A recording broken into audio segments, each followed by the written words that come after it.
विश्व की आश्चर्यजनक उपलब्धि कनकधारा यंत्र। पिछले 8 वर्षों के अनुभव, प्रयोग, परीक्षण और प्रभाव को देखने के बाद पूरे विश्व के तांत्रिक, मंत्र मर्मज्ञ एवं विद्वान इस निष्कर्ष पर पहुंचे हैं कि आज के अनास्थावादी युग में भी कनकधारा यंत्र अचूक एवं शीघ्र फलदायक होने के कारण यह विश्वास दिलाने में समर्थ है कि अभी मंत्र तंत्र का लोप नहीं हुआ है। अब भी कुछ यंत्र ऐसे हैं जिनका प्रभाव निश्चित होता है, अचूक होता है और आश्चर्यजनक होता है। विश्व के प्रसिद्ध मंत्र मर्मज्ञ हिरकोन ने अपने जीवन के अंतिम चरण में निष्कर्ष पर आते हुए कहा कि कनकधारा यंत्र भारतवर्ष की अमूल्य थाती है, जिसके बल पर ही वह सोने की चिड़िया कहला सका। इस यंत्र में दरिद्रता विनाश का अद्भुत गुण है। यह यंत्र जहाँ भी होता है वहीं अपना प्रभाव बिखेरने लग जाता है। जिस प्रकार अगरबत्ती जहाँ पर भी जलेगी वहीं सुगंध छोड़ेगी, इसी प्रकार यह यंत्र भी जहाँ रहता है वहीं स्वर्ण वर्षा सी करने की स्थिति पैदा कर देता है। जर्मनी के प्रसिद्ध विद्वान श्मेत्जर ने कनकधारा यंत्र के बारे में स्वतंत्र लेख लिखते हुए अपना निष्कर्ष स्पष्ट किया है। जिस दिन विश्व कनकधारा यंत्र के मूल रहस्य को समझ लेगा, उस दिन उसे किसी भी प्रकार का आर्थिक अभाव नहीं रहेगा। भारत के तांत्रिक सम्राट तिस्टा अघोरी ने स्पष्ट शब्दों में बताया है, यदि हमारे सभी तंत्र मंत्र के ग्रंथ नष्ट हो जाएं, पर केवल कनकधारा यंत्र व उसकी रहस्य विधि बची रह जाए, तब भी हम धनी हैं, विश्व में सर्वोपरि हैं, संसार में सर्वश्रेष्ठ हैं। प्रसिद्ध मंत्र शास्त्री हरिपाद ब्रह्मचारी ने कनकधारा यंत्र रहस्य शीर्षक ग्रंथ की रचना की है, जो हस्तलिखित दुर्लभ प्रति है, जिसके अंत में निष्कर्ष स्वरूप उन्होंने लिखा है, हमारे भारतवर्ष में कनकधारा यंत्र जैसी अद्भुत वस्तु मौजूद है, फिर भी हम गरीब हैं। ये आश्चर्य नहीं तो और क्या है। कनकधारा स्तोत्र। कथा प्रसिद्ध है कि आचार्य शंकराचार्य एक दिन भिक्षा के लिए एक सद्गृहस्थ के द्वार पर पहुंचे और भिक्षाम देही का घोष किया। यह ब्राह्मण परिवार अत्यंत दरिद्र था। अपने द्वार पर एक तेजस्वी अतिथि को देखकर गृहिणी लाज से गड़ गई, क्योंकि उसके घर में भिक्षा में देने के लिए कुछ भी नहीं था। पूरे घर को छानने पर एक सूखा हुआ आंवला उस ब्राह्मणी को मिला, जिसे लेकर वह झरझर रोती हुई भिक्षा देने के लिए द्वार पर आई तथा अत्यंत संकोच के साथ वह उसे अर्पण करने लगी। भगवान शंकर को उसकी दुर्व्यवस्था पर तरस आ गया।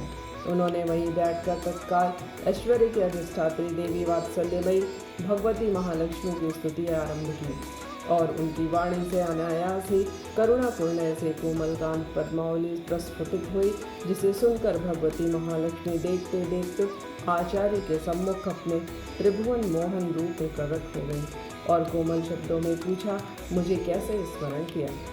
आचार्य शंकर ने सारी कथा कह सुनाई और प्रार्थना की कि उस गरीब ब्राह्मणी की दरिद्रता दूर करें। भगवती लक्ष्मी ने बताया कि उस गृहस्थ का प्रारब्ध ऐसा नहीं है कि उसे इस जन्म में धन प्राप्ति हो। आचार्य ने विगलित कंठ से निवेदन किया कि क्या इस आंगन में इस स्तोत्र पाठ के बाद भी यह संभव नहीं है। तब भगवती महालक्ष्मी ने बताया कि उसके घर में कनकधारा यंत्र रखकर इस स्तोत्र का पाठ करो तो इसका दुर्भाग्य टल सकता है। भगवान शंकर ने ऐसा ही किया और उसी समय उस दरिद्र ब्राह्मण के आंगन में सोने की वर्षा हुई, जिसके फलस्वरूप उस गृहस्थ का दारिद्र्य सदा के लिए मिट गया और वह प्रचुर धन संपत्ति का स्वामी हो गया। प्रसिद्ध ग्रंथ शंकर दिग्विजय के चतुर्थ सर्ग में इस घटना का स्पष्ट उल्लेख है, पर उसमें मात्र स्तोत्र का ही उल्लेख है। यह स्तोत्र कल्याण आदि में भी कई बार छप चुका है, पर मुझे कुछ वर्षों पूर्व एक साधु से अत्यंत पुरानी हस्तलिखित प्रति देखने को मिली थी, जिसमें ऊपर वाली घटना ज्यों की त्यों थी, पर साथ ही यह भी उल्लेख था कि कनकधारा यंत्र निर्माण के बाद ही भगवती लक्ष्मी ने प्रसन्न होकर स्वर्ण वर्षा की। हिमालय स्थित सिद्धाश्रम के मंत्र स्वरूप ऋषि कात्यायन जी ने भी इसी बात की पुष्टि की थी कि कनकधारा यंत्र महत्वपूर्ण है तथा व्यापार वृद्धि एवं दारिद्र्य नाश में अद्भुत प्रभावशाली है। उन्होंने ही मुझे इस यंत्र का स्वरूप व विधि समझाई थी। कनकधारा यंत्र का स्वरूप। कनकधारा यंत्र पंच त्रिकोणों से निर्मित है।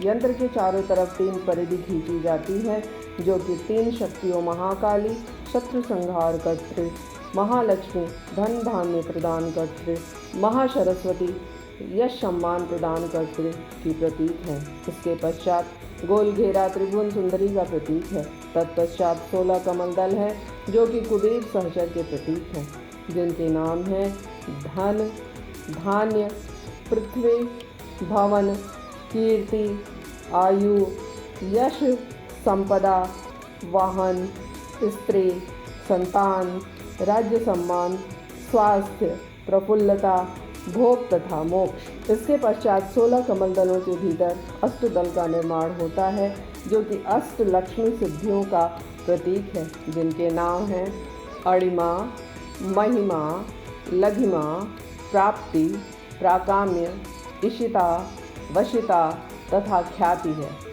इसके पूजन से जीवन में किसी भी प्रकार का कोई अभाव नहीं रहता।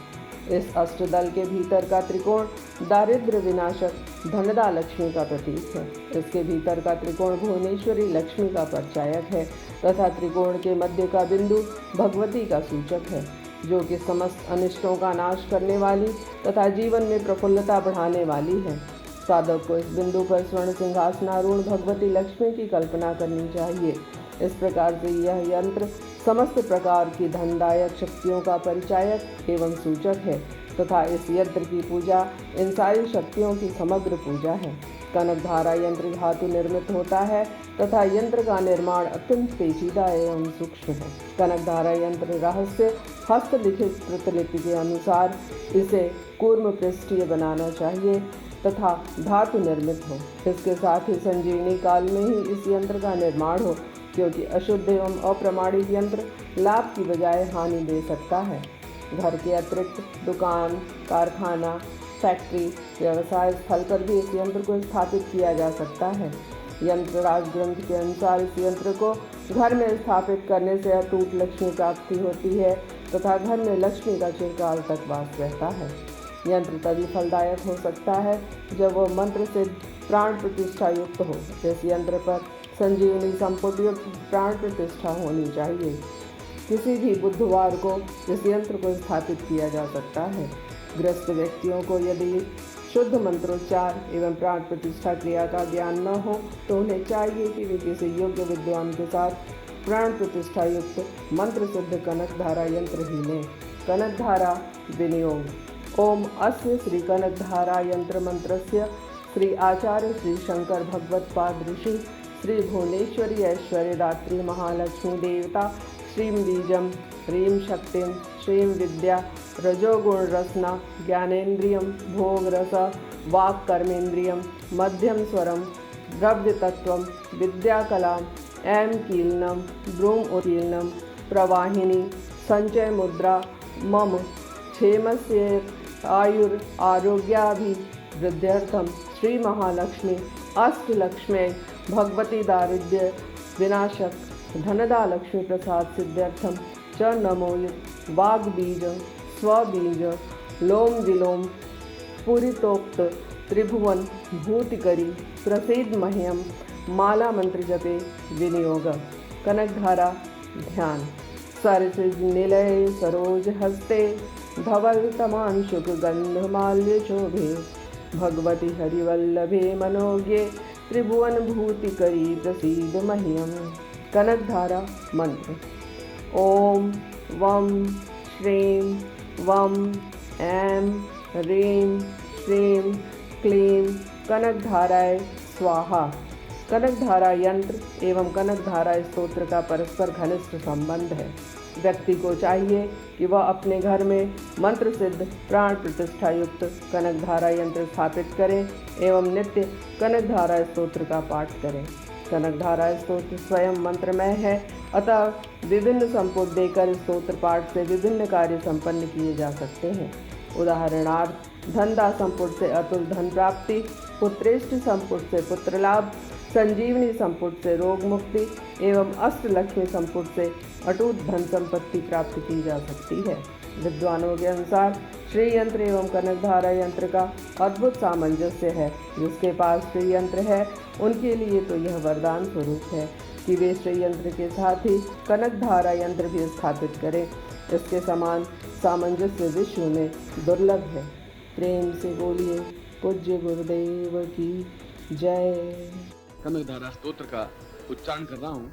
जो कि अपने आप में अद्भुत है और बहुत ही भाग्यशालियों के घर में ही इस प्रकार का कनकधारा स्तोत्र का पाठ किया जाता है। मैं यहाँ पर कनकधारा स्तोत्र का पूर्णता के साथ में पाठ कर रहा हूँ। अंगम हरे पुलकभूषणमाश्रयन्ति भृंगांगनैव मुकुलाभरणं तमालम् अंगीकृताखिल विभूतिरपाङ्गलीलां माङ्गल्यदास्तु मम मङ्गलदेवतायां मुग्धा विदर्दति वदने वदने मुरारे प्रेमत्र प्रणहितानि गरागतानि माला दशोर्मधुकरी महोत्पलेया सा मे श्रियं दिशतु सागर संभवाया विश्वामरेन्द्र पद विभ्रम दान दक्ष मानंद हेतुरधिकं मुरविद्विषोऽपि ईशन्यसि ततुमयि क्षणमीक्षणार्ध मिन्दी वरोदर सहोदर मिन्दिरायाम् आमीरताक्षमनिगम्य मुदा मुकुंद मानंद कंद निमेष मनंग तंत्रम आके करस्थित निकपक्षुनेत्रम भूति भवेन् मम भुजंग सयांगनाया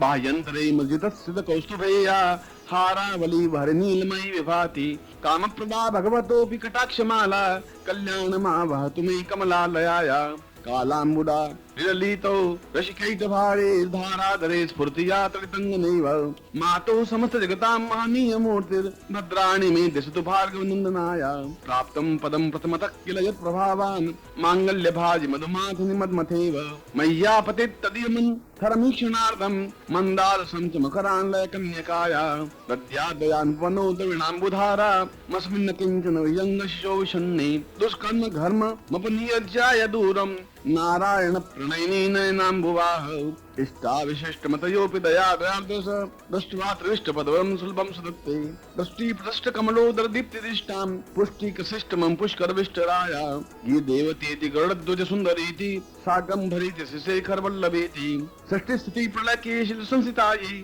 तस्यै नमस्त्रिभुवनैक गुरु तरुण्ये चित्ते नमोस्तु शुभकर्म फल प्रसूत्यै तत्ते नमोस्तु रमणीय गुणार्णवायै शक्ते नमोस्तु सुतपत्र निकेतनायै पुष्टे नमोस्तु पुरुषोत्तम वल्लभायै नमोस्तु नालिका निमाननायै नमोस्तु दुग्धोदक जन्मभूते नमोस्तु सोमामल सोदरायै नमोस्तु नारायण वल्लभायै संपत्कराणि सकलेन्द्रिय नंदनानि साम्राज्य दान विवानि सरोरुहाक्षि तो दंडनानि दुरिताहरणोद्यतानि मामेव मातन संकलयन्तु मान्यै यत् कटाक्ष समुपासना विधि सेवकस्य सकलार्थ संपदा शंतनेति वचनांगमानस्ते त्वां मुरारि हृदयेश्वरी भजे सरसिजनले सरोजहस्ते धवलतमां सुखगन्धमाल्य शोभे भगवती हरिवल्लभे मनोज्ञे त्रिभुवन भूति करि प्रसिद्ध मह्यं दिग्दस्तिवै कनक कुंभ मुखावसष्ट स्वर्वाहिनी विमल चारु जलप्लुतांगम् प्रातर्नमामि जगतां जननीमशेष लोकादिनाथ गृहिणी ममताब्दि पुत्रम् कमले कमलाक्ष वल्लभे त्वं करुणापूर्तताङ्गिरसाङ्गै अवलोके मां किञ्चनानां प्रथमं पात्रं कर्तृमं दायां स्तुवन्तु ये स्तुति वीरभूमि रन्वहं त्रयीमयी त्रिभुवन मातरं रमां गुणाधिका गुरुतर भाग्य भाविनो भवन्तु ते भूयबुध भाविताशया अंगम हरे पुलकभूषणमाश्रयन्ति भृङ्गाङ्गनैव मुकुलाभरणं तमालम् अंगीकृताखिल विभूतिरपाङ्गलीलां माङ्गल्यदास्तु मम मङ्गलदेवतायां मुग्धा विदर्दति वदने वदने मुरारे प्रेमत्र प्रणहितानि गरागतानि माला दशोर्मधुकरी महोत्पलेया सा मे श्रियं दिशतु सागर संभवाया विश्वामरेन्द्र पद विभ्रम दान दक्ष मानंद हेतुरधिकं मुरविद्विषोऽपि ईशन्यसि ऋतुमयि क्षणमीक्षणार्ध मिन्दी वरोदर सहोदर मिन्दिरायाम् आमीरताक्षम निगम्य मुदा मुकुंद मानंद कंद निमेष मनंग तंत्रम आके करस्थित निकपक्ष नेत्रम भूति भवेन् मम भुजंग सयांगनाया बाह्यंतरे मर्जितस्थित कौस्तुभेया हारावली भरनीलमयी विभाति कामप्रदा भगवतोऽपि कटाक्षमाला कल्याणमा वहतु मे कमलालयाया कालाम्बुदा विललितो रसिकैकभारे धाराधरे स्फूर्तिया तडितङ्गनैव मातुः समस्त जगतां महनीय मूर्तिर् भद्राणि मे दिशतु भार्गवनन्दनाय प्राप्तं पदं प्रथमतः किल यत् प्रभावान् माङ्गल्यभाजि मधुमाथिनि मद्मथैव मय्यापतित् तदीयमन् थरमीक्षणार्धं मन्दारसं च मकरान्लय कन्यकाया तद्यादयान्वनो द्रविणाम्बुधारा मस्मिन् किञ्चन विजङ्गशिशो विषण्णे दुष्कर्म घर्म मपनियज्याय दूरम् नारायण प्रणयिनी नयनाम्बुवाह इष्टाविशिष्टमतयोऽपि दया दयार्दश दृष्ट्वा त्रिष्टपदं सुलभं सदत्ते दृष्टि प्रष्ट कमलोदर दीप्तिदिष्टां पुष्टि कशिष्टमं पुष्करविष्टराया ये देवतेति गरुडध्वज सुंदरेति साकं भरेति शेखर वल्लभेति षष्ठी स्थिति प्रलय के शिल संसिताये तस्य न त्रिभुवनेक गुरु तरुणे सुत्ते नमोस्तु शुभ कर्म फल प्रसूत्ये तत्ते नमोस्तु रमणीय गुणार्णवाये शक्ते नमोस्तु सतपत्र निकेतनाये तुष्टे नमोस्तु पुरुषोत्तम वल्लभाये नमोस्तु नालिका निभाननाये नमोस्तु दुग्धोदजन भूते नमोस्तु सोमामर सोदराये नमोस्तु नारायण वल्लभाये संपत्कराणि सकलेन्द्रिय नंदनानि साम्राज्य दान विवानि सदोरुहाक्षि तो दंदनानि दुरिताहरणोद्यतानि मामेव मातन संकलयन्तु मान्ये यत् कटाक्ष समुपासना विधि सेवकस्य सकलार्थ संपदा शंतनीति सवचनांग मानस्ते त्वां मुरारि हृदयेश्वरी भजे सरसिजनले सरोजहस्ते धवलतमां सुख गंधमाल्य शोभे भगवती हरिवल्लभे मनुज्ञे त्रिभुवन भूति करी प्रसिद्ध मह्यम दिग्दस्तिभि कनक कुंभ मुखावशिष्ट स्वर्वाहिनी विमल चारु जल प्लुतांगम तातर नमामि जगतां जननीमशेष लोकादिनाथ ग्रहणे ममताब्दि पुत्रम कमले कमलाक्ष वल्लभे त्वं करुणा पूर्ततांगिरसांगे अवलोके मा किंचनानां प्रथमं पात्रं कर्तृमं धायां स्तुवन्तु ये स्तुति विरभूमि रन्वं त्रयीमयी त्रिभुवन मातरं रमां गुणाधिका गुरुतर भाग्य भाविनो भवन्तु ते भूय बुध भाविताशया। प्रेम से बोलिए पूज्य गुरुदेव की जय।